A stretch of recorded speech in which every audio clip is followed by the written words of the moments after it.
Good morning, student. Today we will discuss the pressure portion. What is the pressure? दिमाग में pressure होता है पढ़ाई का. प्रेशर तो प्रेशर है कि नहीं? और जब तक प्रेशर नहीं होता तब तक काम नहीं होता. किसी भी काम को करने के लिए बच्चों there should be a pressure. Pressure is required. बिना प्रेशर कोई काम नहीं करता. देख लो, तुम लोग ही देखो, अगर क्लास में रहते हो प्रेशर बनता है, पूरा वीडियो पूरी क्लास अटेंड करते हो. अभी तुम लोगों को वीडियो भेजते हैं, वीडियो में most of the student don't open the video खोलते ही नहीं. और जब वीडियो खोलेंगे नहीं तो सुनने क्या है. लास्ट क्लास में I have discussed very important portion, that was the general concepts of the physics. जो भी हम लोगों ने प्रीवियस क्लासेज में पढ़ा है और अभी हम लोग जो डिस्कस करते हैं जनरल पोर्शन, वो सारा पोर्शन मैंने उसको डिस्कस किया है. But you didn't open the video.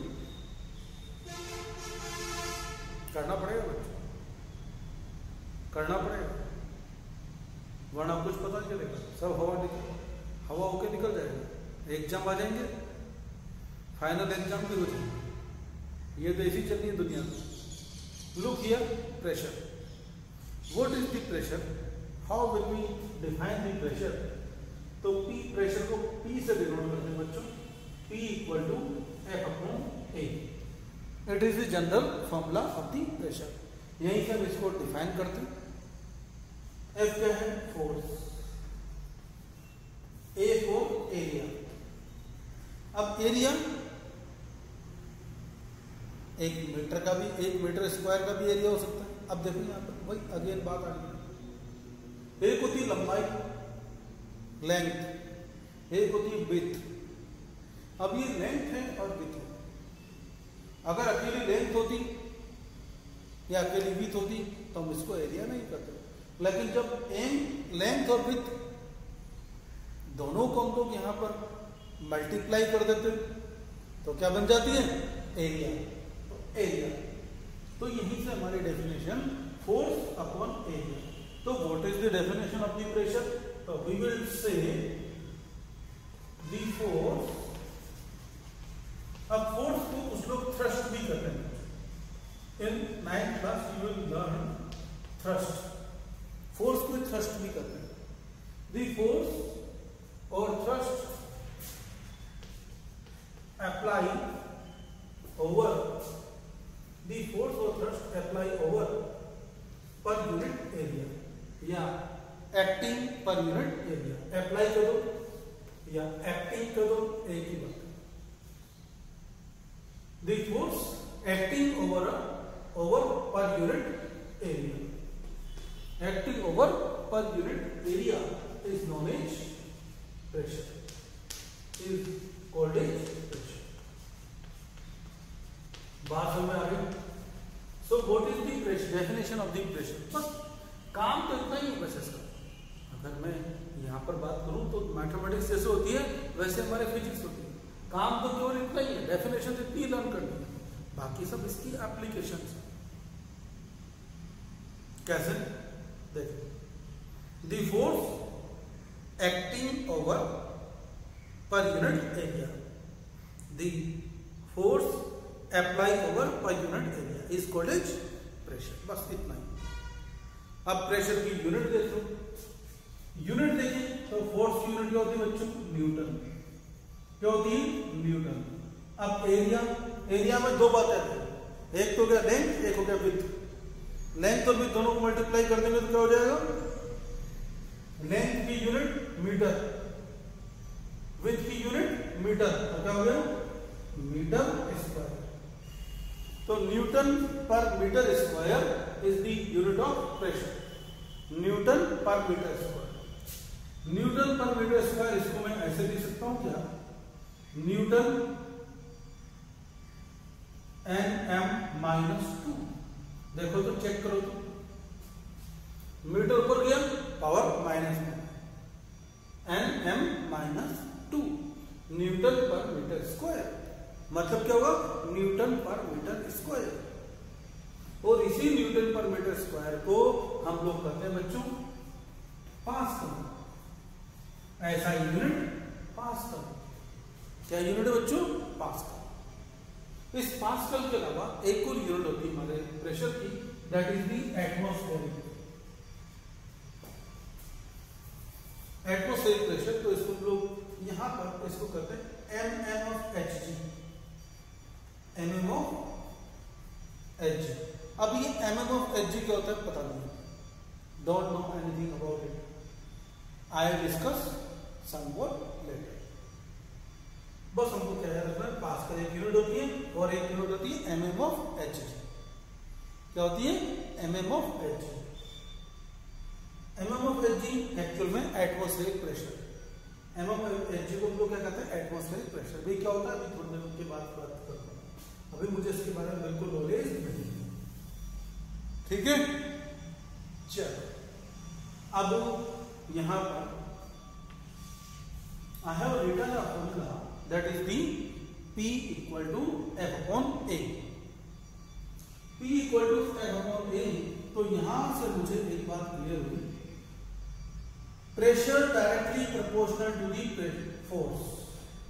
Force जितना ज्यादा प्रेशर उतना ज्यादा, फोर्स जितना ज्यादा प्रेशर भी उतना ज्यादा।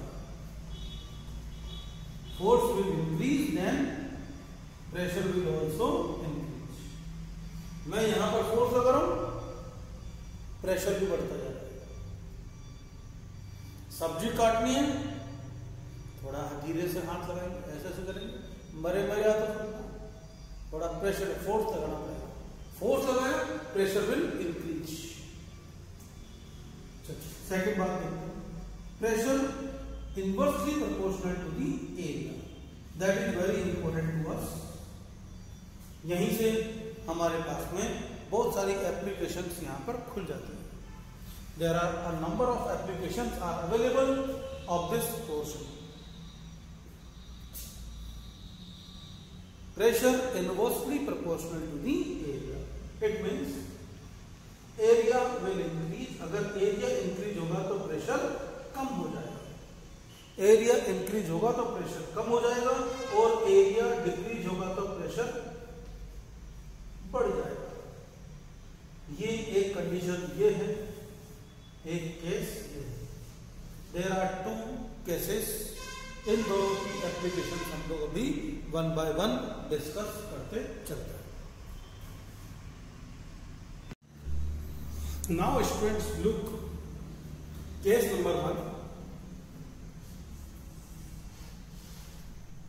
एप्लीकेशंस वेयर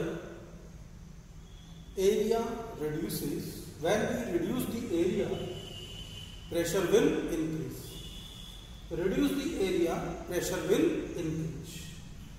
बच्चों हम लोग क्या करते हैं, जो हमारा नाइफ होता है, नाइफ को जितना ज्यादा हो सके उतना शार्प करने की कोशिश करते हैं। क्या करते हैं, sharp knife.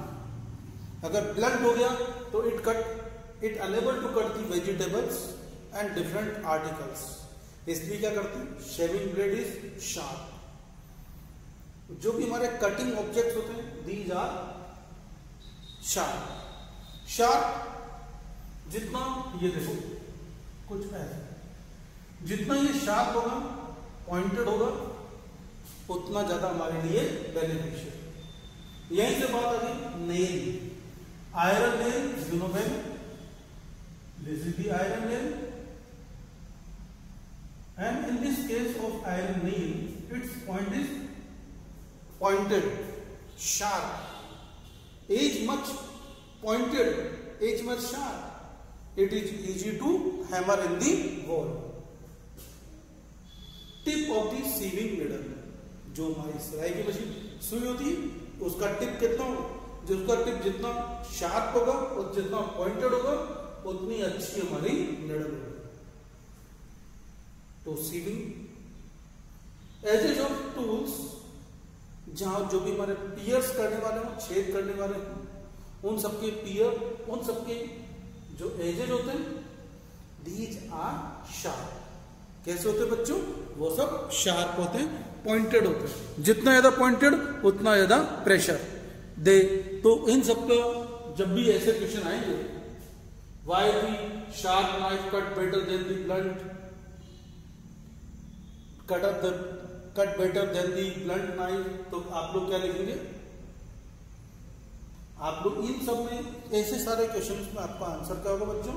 You will write only one line, reduce the area, as we reduce the area pressure will be higher, as we reduce the area pressure will be higher. Got it? Now look case number 2. Case number 2, as we increase the area, surface area, pressure will reduce. As we increase the surface area, pressure will reduce. Pressure will reduce when you look elephant. Elephant can move easily. How the elephant can move easily? Its feet are broad feet. Elephant has broad feet. चौड़े चौड़े पैर होते हैं. Why broad feet? To handle its body weight. Reduce, disperse the body weight. Body weight को disperse करने के लिए जितना ज्यादा सरफेस एरिया प्रेशर उतना कम, जितना ज्यादा सरफेस एरिया प्रेशर उतना कम. एलिफेंट है broad feet. Camel can walk easily in the sand. Why? Due to padded feet. Camel has padded feet. Padded feet increase the surface area. जब भी ऐसे question आएंगे आप लोग आंसर क्या लिखोगे? Increase the surface area, reduce the pressure, so that it can easily walk in the sand. Camel can easily walk in the sand. Trucks have, अब truck देखो, अगर ट्रक है तो उसमें क्या होता है बच्चों? जितना ज्यादा हैवी लोड वाले ट्रक उतने ज्यादा टायर्स, उनके जो टायर होते हैं पीछे वाले वो सिंगल टायर नहीं होता, डबल टायर कहते हैं. डबल टायर क्यों कहते हैं? To increase the surface area, to increase the surface area. As they increase the surface area, pressure will be reduced. It can walk easily on the road. Otherwise, वो पूरा पूरा नीचे जमीन में घुस जाएगा.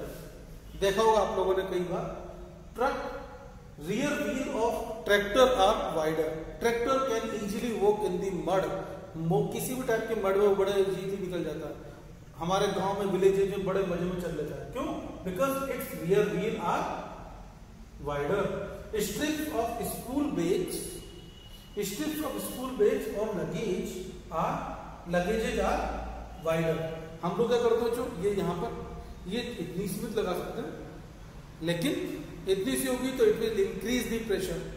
तो यहाँ पर इसको प्रेशर रिड्यूस करने के लिए क्या करेंगे? Strips, broad strips, wider strips. We use the wider strip.